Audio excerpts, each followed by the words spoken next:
Welcome to Dynasty Mode College Football 25. You may be wondering why we're looking at the Road to Glory screen. Well, my friends, this is going to be an extension of our Road to Glory story. You can see right here, we went to Hawaii. We played 4 years there, junior redshirt at this point in time. If you followed along on that story, you know that we ended up transferring for our 5th year, but we graduated from Hawaii. We spent 4 years in Hawaii. We were a 3-star recruit that went into Honolulu to do big things, and we did exactly that. So why are we starting here? It's because we're going to take over the offensive coordinator position at Hawaii and start the Ivory Pass coaching dynasty right from our alma mater.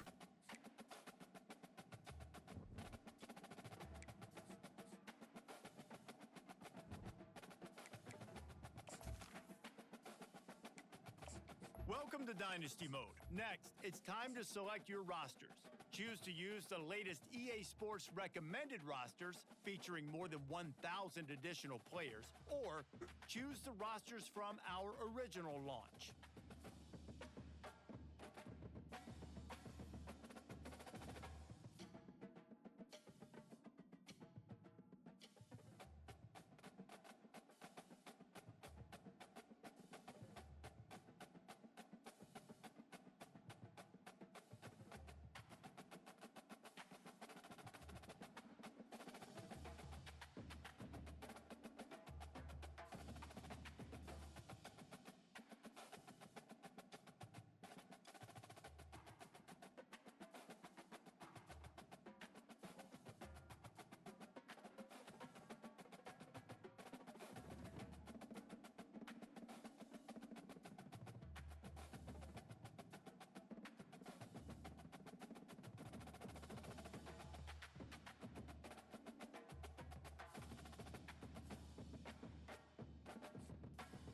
Now it's time to customize your Dynasty experience. Choose your settings, import your team builder created teams, and customize your conferences, complete with unique rules and protected rivals.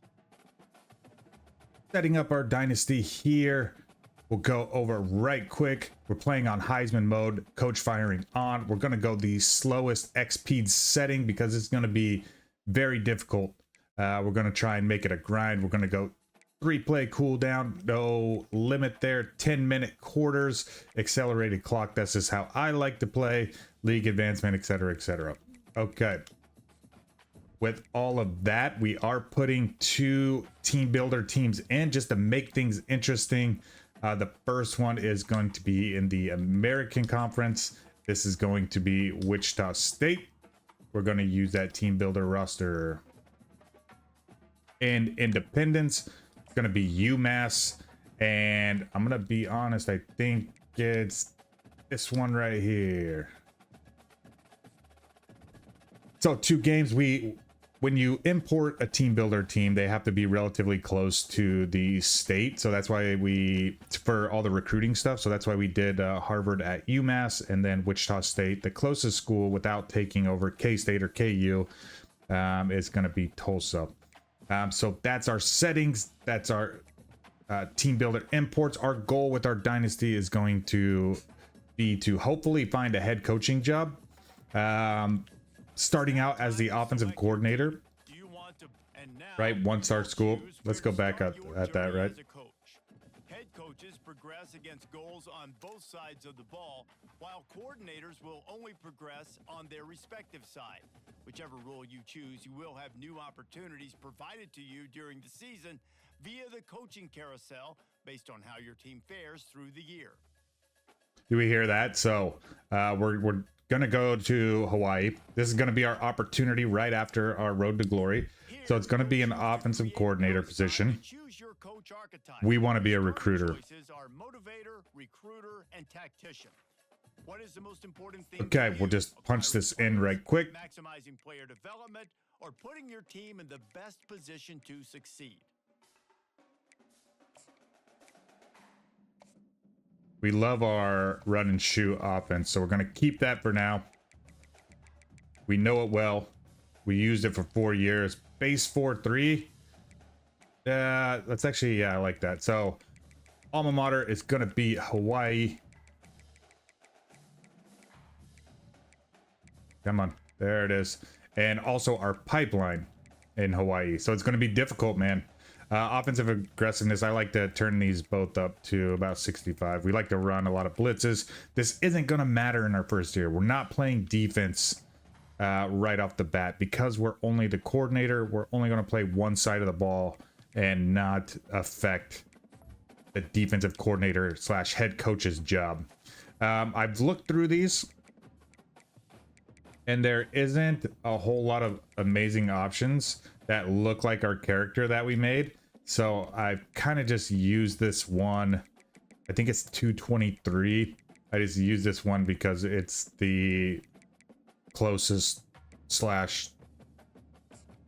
whatever. It's not really close, but that's the one we're going to use. Physique, I just like to copy what we used for, because this is right after our road to glory, right? Maybe we put on 5 pounds. There we go. And then the apparel, I prefer the pullover over the polo. Yeah, buddy.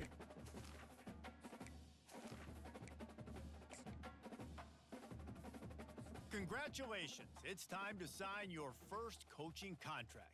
Make sure to pay attention to the expectations of the role. These are based Let's hear 'em out. on real-life historical records of the school. Nice. Failing to meet the university's expectations will land you on the hot seat and potentially have you looking for a new job when the coaching carousel rolls around. All right. So just traditionally, you did know, now you know. This was around the time I played at Hawaii.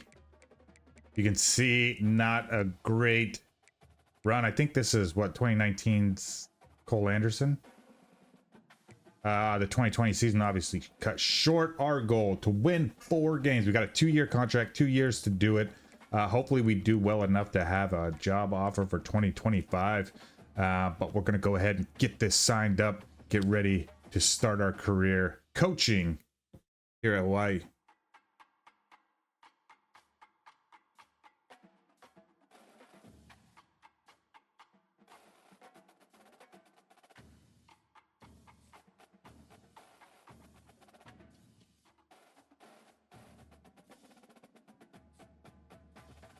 Okay, we've already got a playing time transfer and then a brand exposure.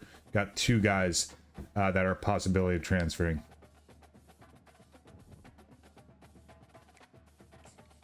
We're going to go over our schedule. It looks like an FCS team. Then against UCLA. Then we're on the road at Sam Houston. Another FCS team. San Diego State. This is conference play. Boise, Washington. That's Pac-12, Nevada, Fresno, UNLV, Utah, and New Mexico.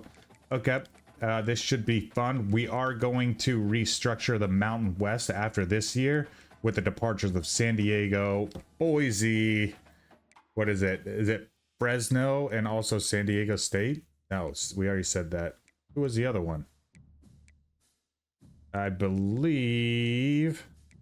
I'm going to have to look at the actual conference, but 4 teams immediately leaving to the Pac-12. 2 more announced after, so in 2026, and then we'll just have some fun with it. There's also rumors about Florida State leaving their conference. So as we progress through this, we'll just keep an eye on all that.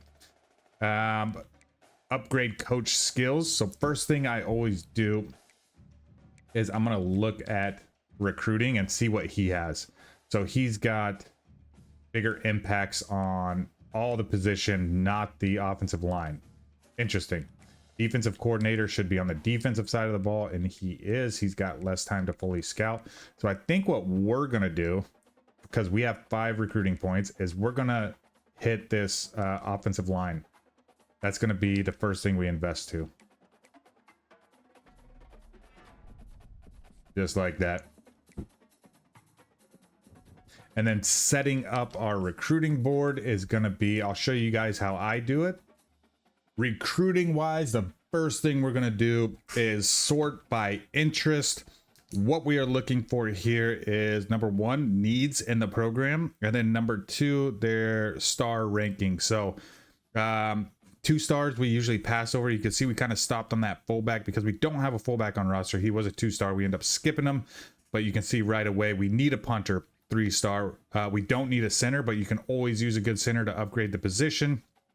We got some athletes. We got some wide receivers. We're all on the top of their list as far as schools they want to go to. So we're going to add those 3-stars. We're going to add pretty much all of them unless there's like 6, 7 in the position. Then we're just going to sort those based on size. From there, we're going to move down the list and eyeball more 3-star prospects. And these are going to be both upgrades to positions and then ones that we need. But where we have first interest are really important because you can get insta commits once you offer these first interest guys. So that's why we go through there. We don't really scout them. If we can shore up some of our position needs right away, then we love to do that. You can see right here, we needed a punter. We offered a punter. We got a punter. So that cuts down a bunch of like recruiting points because we don't have any perks at this point in time as far as like scouting position groups for less points. So this is pretty exciting for us. We're able, our very first year, this is sorted by national rank, mind you. Our top ranked recruit was an insta commit and a position that we needed. So that's very cool. When we have position guys that like right here, there's 3 guys and we're not going to take all of them. So you can see right there, Duncan was a bust, and then these 2 guys are going to be like the normal like upgrade rate. So we're actually going to pull Duncan off of our list even though he was 3rd on interest, just because we don't need to bog down our roster like that. You can see Kafka, Hawaiian guy, he is a gym, and then the 3rd guy on that roster Wetzel, he is a bust. So we're actually going to release Wetzel. We're going to invest into Kafka, and then you can see Tecklenburg, he is mid, so we'll keep him as a guy that will recruit. Just going through the roster, we got Braden Shagler, senior quarterback, Landon Sims, and Tylen Hines. Tylen Hines is actually a receiver. He moved to receiver in real life, but he's in the backfield now. If we stay at Hawaii, I'll probably just move his position, but he's in the backfield. I'm also going to look at putting him split out at receiver because he's got great speed. McBride, Ashlock, Nishigia are the top 3 receivers, and then we got Nick Cynical, a bigger guy down there. 6'5" wide receiver, only 200 pounds, young cat, only a sophomore, but this guy's, we're really excited about him. Looking at all conference teams, we've got McBride and Shagler on the preseason 2nd team, but nothing like, no preseason All-Americans. We don't have a whole lot of hype around the team. But that's how we like it. I'm really excited about this playthrough. Before we jump into our game, we're just kind of spreading out our recruiting points for guys that are in a battle or are gyms. We're giving more points to, and then guys who aren't really competing for anything, we're just making sure we're continually gaining their interest by assigning either the DM the player, or we'll search their social media. Quarterback wise, Braden Shaker, he was actually in the transfer portal. He decided to return to Hawaii for his senior year, so that's very cool. He'll be our starter. And then 2 young guys in the backup. That's why we're targeting a quarterback. We got 1 gym on there. So I'm not sure. My question is, do I redshirt this small scrambler and let this guy play backup because the clear starter is our senior, right? And then see what the position battle looks like when we bring our next quarterback in. Hopefully we get some signage. But if not, this guy has 4 years to play. Running back Landon Sims. This is the guy who's looking at transferring. This is Tylen Hines. We could probably split this, especially like look at the speed difference. That's pretty crazy. 92, 95. And then we've actually got a pretty deep running back room. No fullbacks. Wide receiver is going to be led by McBride. This is like a big time hookup, the quarterback and this receiver. And then some of the young guys, Ashlock, Cynical, We've got some good size on here. We've got some good speed. Super deep wide receiver room. You could see, wow, we're going to have to... A lot of these guys might get cut too. Look at the overalls here. Not awesome. Okay, tight end wise, we do have a decent guy. And he's 6'5". 6'5", 200. Yeah. So our line is not looking good. We're going to have to improve that. So let's start with redshirting guys who aren't going to see a whole lot of play. And we can always pull this red shirt off, right? I want to go down and hit all the freshmen, and this guy's just probably not going to get a whole lot of time being buried this deep. Wide receiver wise, we're going to keep him. But we're not going to slap the red shirt on him, but we've got 4 true freshmen taking the red shirt. And then, not going to redshirt any of those. We only need 2 linemen per position. So anybody beyond that is eligible will wear the red shirt. 66. Oh, that's tough. Because these guys will both be seniors next year, but I can imagine we'll probably not get the backup playing time he likes. Okay. I mean, a lot of these guys, unless they really improve, are probably going to get cut next year, depending on the recruiting class. 2 backers wear the red shirt, and these guys can play in up to 4 games. So if we need to, look at that. One of those guys is probably going to end up moving over to strong safety. Kicker, punter, both seniors. Both seniors. Love that. All right. Red shirts are taken care of. You got to look at our roster.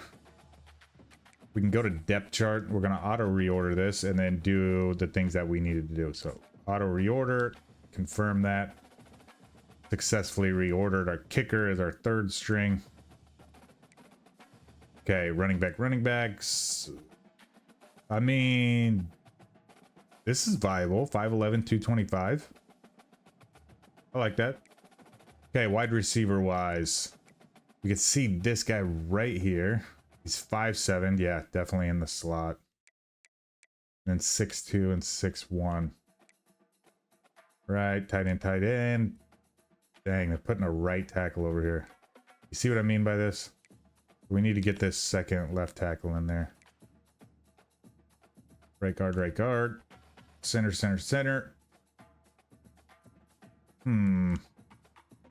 Right guard. Okay, I don't know why we did that, but our left guard and right guards are swapped, and so are our left and right tackles.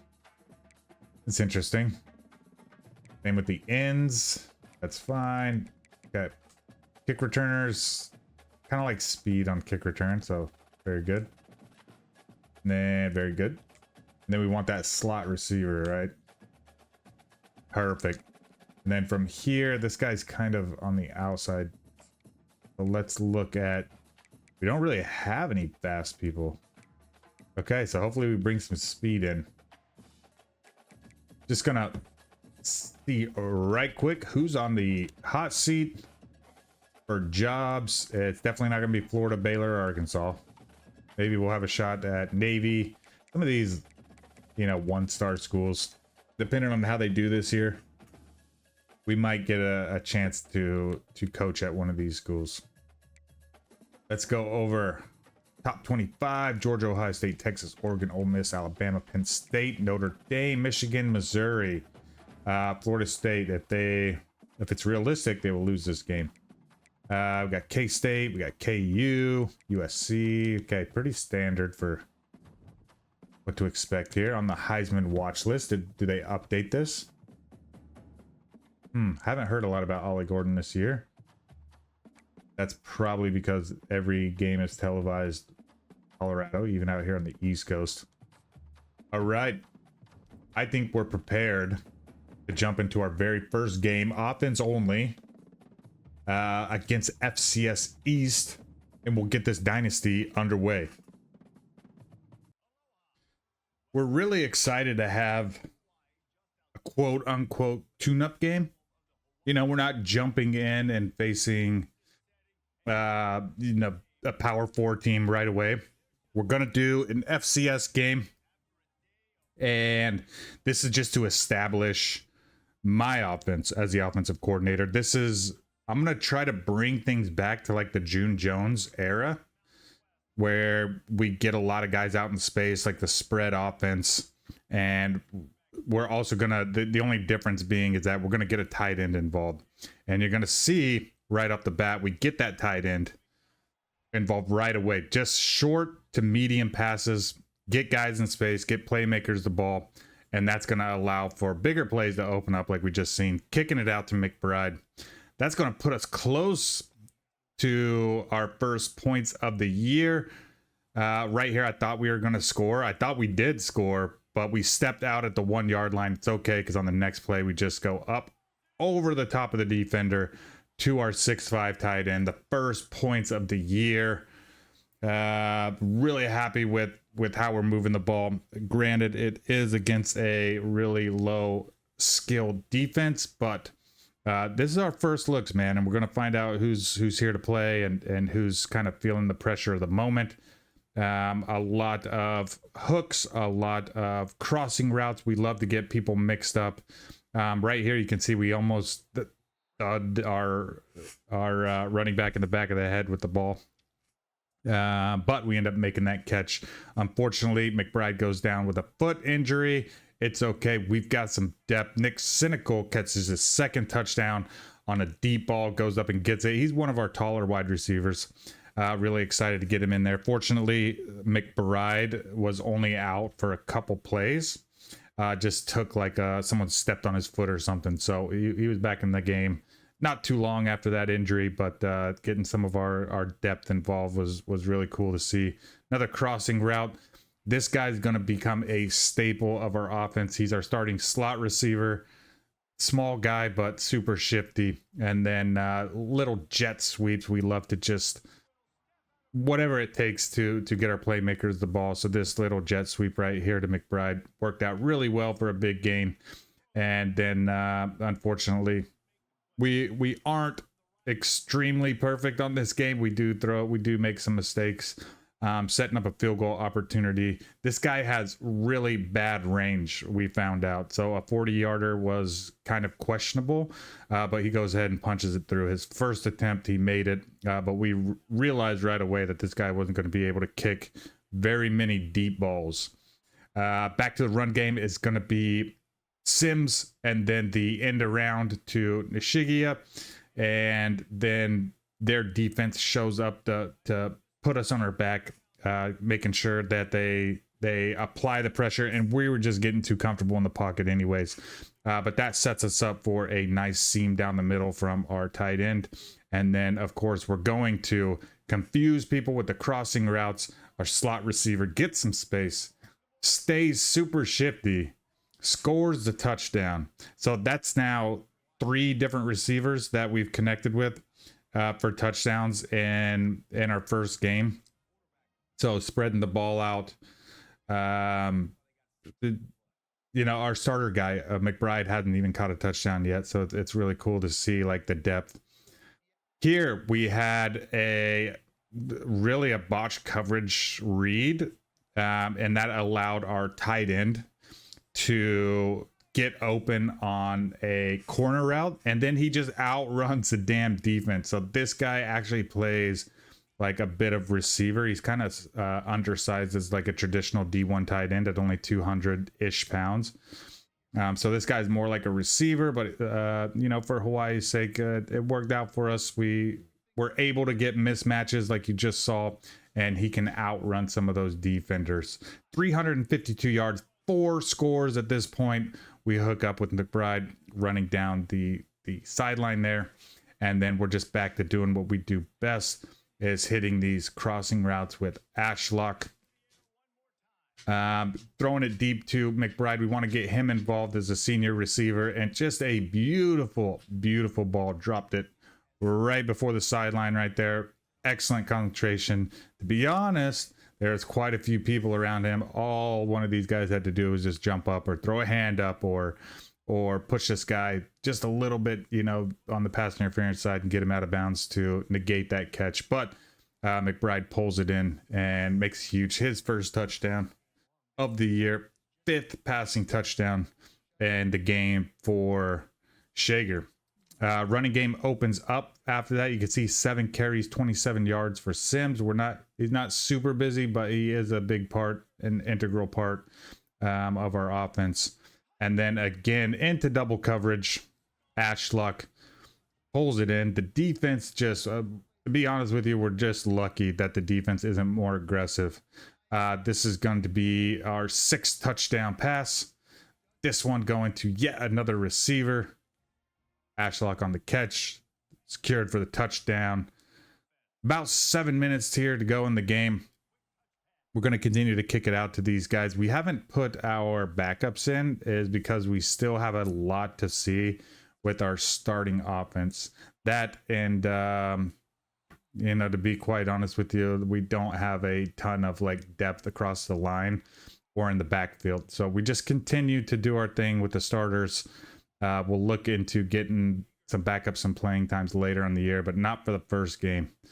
Real life wise, Braden Shager is kind of, I can't say a dual threat quarterback, but he does run quite a bit. So we made sure to incorporate that, take advantage of his speed, and that kind of sets up Landon Sims' first touchdown, little rushing touchdown right up the middle. Get him involved after just a kind of a spectacular day. It's going to be 51-3 as we hand it off to him one last time to just run the clock out, and really happy with this first game. Man, spreading the ball around, plenty of good rushes. We got 2 running backs involved. We're kind of going to see who's the standout running back from that. 461 yards, 82% completion. We threw plenty of touchdowns, 6 touchdowns to, I believe, 5 different receivers got touchdowns, 2 by the tight end, including that one right there, 93 yards for the score. And we're going to go 1-0 before we jump out to face UCLA. First 2 games are at home. Just running over game stats, 461, 6 touchdowns. We saw that.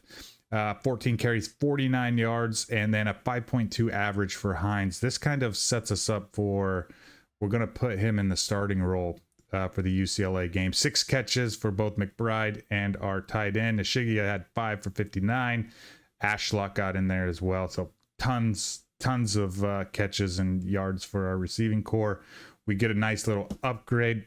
We're going to focus on recruiting. We got a Mountain West Conference Offensive Player in the week, and Shager, obviously. But guys, that's going to lead to our next game at home against UCLA. This one's going to be tough. I'm going to make some changes in the backfield. We're going to continue to learn our offense, and this is going to be our first true tough test. Game number 2, and we are taking on UCLA, the Big Ten opponent here at home. Rocking the white helmets on the black unis, just like in real life. Very cool. Love the Hawaii helmets with the islands on the left side and then the traditional Hawaii football logo on the right. Very awesome. Loving them. But the Big Ten opponent, man, we're in for a test, that's for sure. First drive right here. We've got Tylan Hines starting at running back just to get him a few more reps, just to see between him and Landon Sims. You can see getting stuffed at the middle. Short gain, not going much of anywhere. Then we're going to hit Sims out on our first screen pass. We do convert, but here on 3rd and 7, we wait a little too long to hit our slot receiver. And we are going to end up punting for the first time this season. Got a little too much on it. Didn't hit the backspin. And it's going to go into the end zone right here, showing you guys the impact players because it doesn't show up all the time. So we'll highlight anything we have until we take over a head coaching job where we have more graphics. Here with 2 minutes left in the first quarter, Braden Shager going deep, hitting Stephen McBride, the senior. We got our first big play, 40 yards through the air. And just happy double coverage right there that we were able to come down with that. But the pressure is pretty relentless. 4th and 21 here. After getting stuffed on the run behind the line of scrimmage, we got a punt for the second time, and same outcome, goes out of the back of the end zone there. So this next time, we're not looking for so many big plays. We're going back to the June Jones style offense, short and medium to our playmakers, and just trying to make things happen. Luckily, we got to the third level here with Nick Cynical crossing route wide open. And then we thought we had this wide open, overthrew it when we typically underthrow. But we are able to punch a field goal through right here. Get on the board. That's what matters, right? 7-3 right here. This is our 2-minute drill. We're going to kick it out to our tight end, big tight end. I don't know how to say his last name. Devin Tua. It is what it is, right? We kind of worked that down the whole field on that drive. Two shots you see right there to our tight end, and then unfortunately overthrew that deep route. We're being more selective with these deep routes, and that one was tough. We weren't able to get any points out of there, but UCLA took the ball, went down and scored before half, 17-3 here in the third quarter. More getting stuffed up the middle, but we're moving the ball decently against a Big Ten defense. Hitting Ashlock there across the middle. Another big shot deep, and we had him. This is like the third time where we've beat the defense, and unfortunately just overthrew the football. Weren't able to convert there. 5 carries, 16 yards at that point for Tylan Hines. Not overly impressed after he had like a 7 yards per carry in the last game. We are able to punch this through, but we get fortunate with the roughing the kicker, or so we think that we're fortunate. So we pull the 3 points off the board, and we go back to work here, making really good progress. So within the 10-yard line, you can see right here, we roll out to buy some time. We don't want to take a sack, so we kind of just throw it up, and it's a pick six. It's a pick six. He's going to run it all the way back, 90 plus yards on the interception return. This our first interception of the season, man. No need for a replay there. You guys saw what happened. But we go where it doesn't deter us, I should say. We finally hook up deep, going deep. We hit Ashlock. Braden Shaker's able to hit him in stride. Don't get smashed in the face right as we throw it. And thought we were going to take this one to the house, but weren't able to get away from the defender fully. We are, though, happy with the big gains. Small, short passes to the tight end, working our way back into the red zone. Going to hand it to Landon Sims. He's getting more playing time until this happens here in the fourth quarter. First play of the fourth quarter, actually. And he coughs the football up. So this is going to be yet another turnover here at home. And we miss out on all those points. But their defense still playing relatively soft. 3 minutes in the game, we're able to hook up. But here I don't know if we underthrew it or what. But we had him for a second. You can see we're just taking shot after shot after shot. And if it's not underthrown, it's overthrown.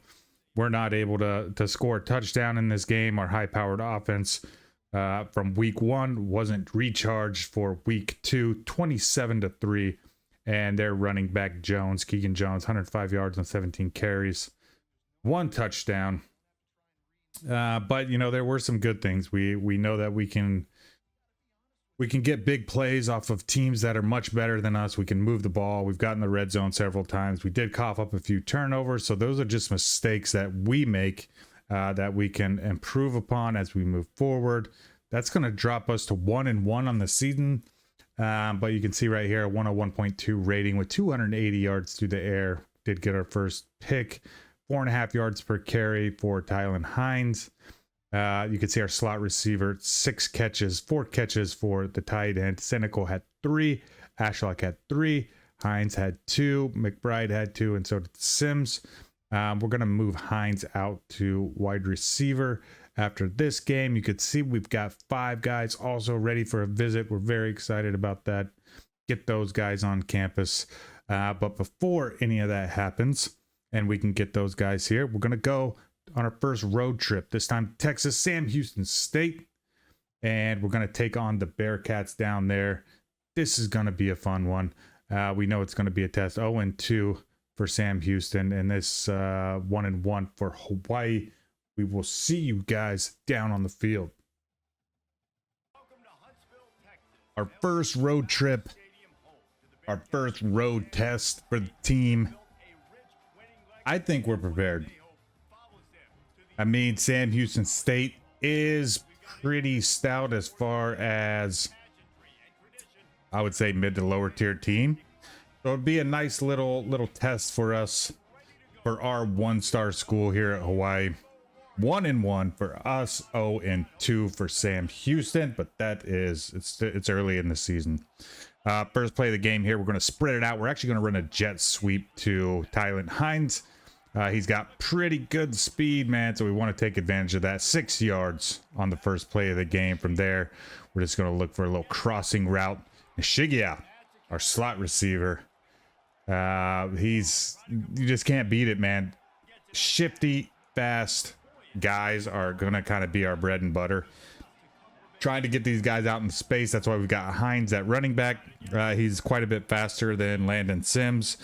And then Nishigia, we moved him up to a slot receiver because he's smaller. And you can see right here, before we get too far away from it, Braden Shager, we take off running. We end up coughing it up, but we get it back.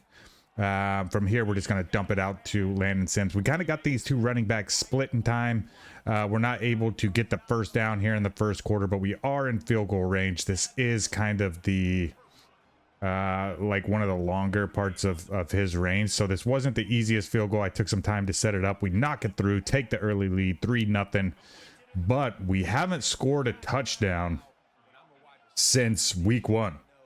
We didn't score any touchdowns against UCLA, and we haven't here in this first quarter either against Sam Houston. 20 seconds left here. We're running our typical June Jones style offense. But that does open up our run game right up the middle. Landon Sims picks up the first down. You could see we kind of moved Landon into the more of a predominant role in this game, and then have kind of split times. You can see our tight end drops this one big spot. We've got Tylan Hines kind of split in time with Landon to find out who our starting running back is going to be. You can see again, we get down here into field goal range, not able to convert any of these third down conversions. We had a couple drops as well, as you could see, but we do kick the field goal 6-3 at this point. 2-minute drive. We seem to always have these 2-minute drives, and we're at least able to convert on this side of the field these first downs. 2nd and 12 here, under 2 minutes to go. We get a nice little crossing route to Ashlock, one of our taller receivers. We are short of the first down, so we're going to run the hurry up offense. You can see we're just going to try and catch these guys off guard. Give it to Hines up the middle. He's going to be able to secure that first down pretty easily. So about a minute to go here. We throw it deep, but unfortunately it was covered. Great coverage. And then we overthrow this second down throw, and that leads to third down. And from here, we thought we had a window between this linebacker or nickel corner. But unfortunately, he made an epic play. And Sam Houston scores before halftime. So 6-10 here. Here in the third quarter, you can see clock is moving pretty quickly. Still a close game, though. Sam Houston scored the touchdown. We haven't been able to put one up since week 1, as we said. And that's kind of the focus in the second half. Little make-believe here. Our coach goes into the locker room, just says, you need to score a damn touchdown. We need to do it fast. But as the third quarter begins to expire here, you can see 5 seconds left in the third quarter. We have yet to do that. 4th and 14. I was just trying to get somebody offsides here. We're going to have to end up punting this. I don't think we want to give the ball to him near the 50. I think it's actually on the 35-yard line, and we can't kick that field goal. So very poor range from our field goal kicker. We're going to end up punting this one away. But the good thing is we're going to actually get some backspin down. It doesn't work amazing. You can see it kind of still rolls towards the goal line, but luckily we got a fast defender down there to knock it down within the 10. They go down and score via field goal. So we still got a chance here. A touchdown will tie the game up. But 3rd and 12, we try to go across the middle. McBride, he can't come up with it. We do punt. We do hold on defense, and our 2-minute drill is intact. 2 minutes to go. We have a big catch by our big tight end, and he's a big play guy, man. So he got enough speed. He's not enough to run away, but enough to create separation and take advantage of mismatches. So the huge jumping catch, plus he was able to outrun his defender to make this like a very impressive 61-yard play right there. You can see the catch, and then just a terrible angle by 3. Their defensive back obviously has a great angle to pursue us, but big play. Here we thought we had it, dropped it. Great catch, great adjustment. Unfortunately, just couldn't make the big play. That's okay, though. 3rd and 9. Alex Perry across the middle, one of our bigger receivers. He gets the first down. Unfortunately, we don't move it much after that on 1st and 2nd. 3rd and 10, we hit Tylen Hines across the middle to go within the 5. We're looking for points, and Nishigia on this zig route makes it happen. The first touchdown since week 1, and we had 30 seconds left in the game to decide if we're going to go without a touchdown for 2 weeks, or is this going to be that 1 week shutout against UCLA. But Nishigia creates some separation here. We take advantage of the mismatch against the bigger defender, and we do score here in the first overtime. Sam Houston scores a touchdown, 20-13. We've got to make the magic happen on 3rd down, though. A blitz up the middle, sack for 4th and 17. We have to make something happen here. We almost messed up, threw it underneath. The defender focused on the ball. We're able to run by him and get the first down. We're still alive. We didn't deserve it, but we're still alive. That puts Shager over 1,000 yards. 3rd game of the season, 1,000 yards passing. Really, really cool here. So what worked before, we go back to the well. Nishigia on the RPO instead of the zig. 2 blockers out in front of him. We're able to get the touchdown we need. So the coach simulates through, and he decides whether we go for 2 or kick the field goal. For the 2nd time, we kick the field goal, which is going to put us into overtime number 2. We're going to start with the ball this time. Our first play here is just throwing a crossing route to McBride, making sure our senior leadership is taking command here in the 2nd overtime. A run up the middle for Tylen Hines gives us the first down. We're at the 14-yard line, trying to move in. Here we go towards the corner. We end up dropping it. Nick Senecal, big receiver. Unfortunately, he's made some big plays, but he couldn't haul that one in. Here we got a nice hook route by McBride. We're relying on the senior leadership. He makes the catch. We're within the 5, and then a run straight up the middle. It doesn't look like he got in. You'll see it on the replay too. Landon Sims, he scores the touchdown, points at the line. Judge says, I got in. They said, okay. And because we're simulating, they don't challenge it. So it is going to stand. Coach decides, or actually it's overtime too, so we have to go for 2, but I don't get to play that. I don't know what happened. I don't know how we missed it. Sam Houston scores and gets a 2-point conversion. We unfortunately had no part in the 2-point conversion play. That was all the head coach's decision. We end up losing this game. 2nd loss in a row, 2nd loss on the season. We are 1-2 to start the year, and this one was frustrating. You could hear the commentary there. We were really kind of bummed out about this game. Man, we had it right there. 2 drops in the end zone as well. It could have been a different story, but unfortunately, no redos here on the Ivory Pass channel. It is what it is. We dropped the game, our first one on the road, to Sam Houston. And 291 yards, 2 touchdowns for Shager. We got 24 yards, 19 yards, and 11. Respectively, Sims, Hines, and Shager. Nishigia, obviously, 12 catches, more than double than the next receiver, Ashlock. 2 scores. Also, we got Perry, Senecal, and Walton, the backup tight end, involved in the game as far as the receiving, but we are spreading the ball out. We're getting it to a bunch of receivers. We do like to see that, and that's going to set us up for our 4th game of the season. It's an FCS team. We're looking to rebound. We're looking to go 2-2 and get back on the right track. We're going to do that at home. Here's our opportunity at home to even up our record. 1-2 currently. but this is our second opportunity to face an FCS team.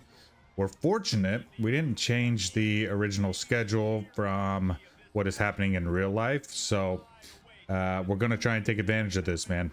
FCS Midwest, obviously no record whatsoever. They don't count in FBS games, but 1 and 2 here. See, right away we're going to scramble out of a play action, no throw here. Braden Shager is going to pick up a few rushing yards. 3rd and 6 on our first drive. We're going to throw a little crossing route to our big tight end. Tried to run some people over. You could see by the animation nobody was there, so we made do. That's going to set up a deep pass, a corner route to Stephen McBride. He jumps while being wide open. That allows the defender to catch him from behind, but that big catch puts us in the red zone, leads to us getting in the red zone. We're going to look for this RPO, hit our slot receiver Nishigia on the outside. Thought maybe it'd go for a touchdown, but defense stepped up and stopped it. I thought this was also a touchdown. Landon Sims getting cut, his feet cut out from under him, and he falls into the end zone. Referees think differently, so we're going to get the job done with Braden Shager. He's going to roll out. He had a couple options there, but we decided to finish it with our feet. His first rushing touchdown on the year. Really excited about that. We didn't want to force anything because if you remember from the UCLA game, we did turn it over a couple times in the red zone. Here, Shager has a big ballsy throw, getting hit right in the mouth. We'll see the replay here. Gets hit, throws a little duck. Tylan Hines picks it up off the ground. Basically, we're getting him more involved in the pass game. You can just see his shiftiness, a platinum shifty ability allows him to make a few people miss. And we're going to take a big shot. Unfortunately, as you can see from the first 4 games, we are overshooting a lot of people here, but just wanted to show you what we're dealing with. Overshot Ashlock. Splitting time with Landon Sims. We've got Hines, and he does pretty good, man. So we're looking at him both in the receiving and running game. Another overthrow out to Stephen McBride, but we hit Nishigi across the middle to keep the drive alive. 3rd and 1 here with 4.5 minutes to go. We do get the first down. Landon Sims puts it on the 3-yard line. We're rolling. We're going to look right here for a little quick pass jet sweep. We're not able to get in, but we are going to hurry up offense and try to catch people off guard. Unfortunately, we couldn't find the play we wanted right away, so we change it because they have it spread out to just a run straight up the middle. I feel like Landon Sims got robbed on his first run where he fell into the end zone. Shager ended up scrambling and getting a touchdown there. So we decided to just call straight up the middle. Not really replay worthy, pretty simple, but he goes straight up the middle, get the second touchdown of the game. 14-0 in our 2-minute drill will ensue. Finally, Braden Shager hits a deep route, hits him in stride. Ashlock makes the catch. 21-0. We called it a 2-minute drill, but before the 2-minute warning even hits, we're scoring a touchdown. So really happy with that. Super excited that we're finally able to hit some of these deep balls. We've missed so many of them, and we've highlighted that, but it feels good to finally get one. Here, with a 1.5 minutes, 90 seconds to go, we hit a big corner route to our tight end and get a big gain. Here, we thought we were going to get a corner-style tightrope touchdown. He ends up dropping it. That's okay because Tylan Hines is going to run out of the backfield, make a big catch, and just kind of letting us know that he might be a dangerous receiver. That catch right there set up kind of a goal line red zone where we could run a slant with Stephen McBride, our senior wide receiver. And the slant was wide open. You could see nobody around him. Backers didn't drop into coverage. Going into halftime, 28-0. And our first play out of halftime was a big throw to our tight end, but we get a holding call on the line. We don't have a ton of penalties, but this one kind of bummed us out. So that led to our first punt of the game. And then you can see down in the bottom, 2.5 minutes to go here in the 3rd quarter. We weren't able to do anything, put any points on the board until later this quarter. So you can see now we're just hitting McBride on these crossing routes. We're getting him more involved, man, because he really is a dangerous weapon. and his catches lead to Nick Senecal catching a touchdown on the sidelines. The one we thought we should have had earlier with our backup tight end Walton, who ended up dropping it. This time Senecal pulls it in, says you got to throw it to a receiver. You can't throw it to a second string tight end. And he shows us why. Big 35-7. They do end up scoring, the FCS team, but that's all good. 35-7 at this point. 7 minutes to go in the game. We just hit a little screen pass to Landon Sims, but it's a mile marker pass. That's why we highlighted it. 100 completed passes, 4 games, 100 completed passes. So that's about 25 completions a game. Very good season so far for our senior quarterback. And we're going to reward Landon Sims with his second touchdown of the game by just giving it to him up the middle. Those last few yards right there, we were just trying to run out the clock. You can see almost 2 minutes off the clock. We're just running it. We were going to be content with a field goal, but we just kept gaining big chunk plays out of the run game. Here, though, with 90 seconds to go in the game, we're getting stuffed. We have a crappy field goal kicker. We decided to call a play action. The play action paid off, man. It's really good to see some of these. They're not trick plays, but you want to see your RPOs, your play actions work out. And here late in the game, it did. And the final play of the game, just handing it to Sims, our big running back. 49-7, guys. A big win for us. That's going to put us 2-2 on the year. Granted, we haven't won against an FBS team, but we are 2-2. 349 yards, almost 80% completion percentage. 5 scores for the senior, including this little rollout. So we had 4 through the air, 1 on the ground. Braden Shager is your player of the game. And I'm happy because you can see right there, we did hit 1 in stride, the deep route. It's been a while since we were able to get that. Hopefully it's not just against FCS teams. We can do that against some FBS teams moving forward. So there it is, 349, 77% with 4 touchdowns. Sims had 2 touchdowns on the ground, 46 yards. Hines, you could see his rushing yards, 3.1 to 3.8 was the comparison. 7 catches for McBride, 6 for Nishigia. Hines, 4 catches, 62 yards. This is kind of like where we're looking at him being a slot receiver. And then Ashlock, Senecal both had 2 catches. Each had a touchdown. Walton had 1 drop that we talked about, and then 1 catch for 9 yards.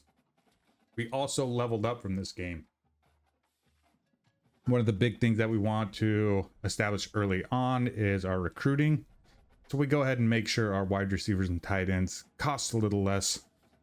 Plus the effect is a lot bigger. So those are the upgrades that we got for our points. Mountain West Conference Player of the Week.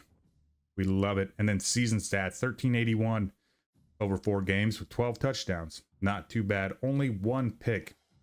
That was at UCLA. Sims, 134. That's a 3.3 yard average. Hines does have a 4 yard average, but he's also a great receiver. You can see our tight end right there leading in yardage. But down the list there, McBride and Nishigia kind of leading the way on receptions. Nishigia, our slot receiver. We love the slot receiver. Very explosive. Leads with 29 catches, although the average is very low. More than half, 3 times less than our tight end there, but we are getting him involved.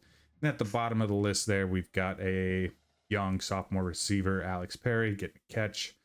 And we're starting to develop some of this young talent. But guys, this is going to be the conclusion of our first episode. We're going to head into Mountain West Conference play against San Diego State. We're going to be on the road.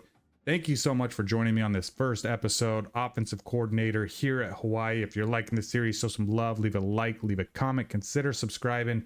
Hang out for the long run and join us in San Diego as we open conference play against the Aztecs.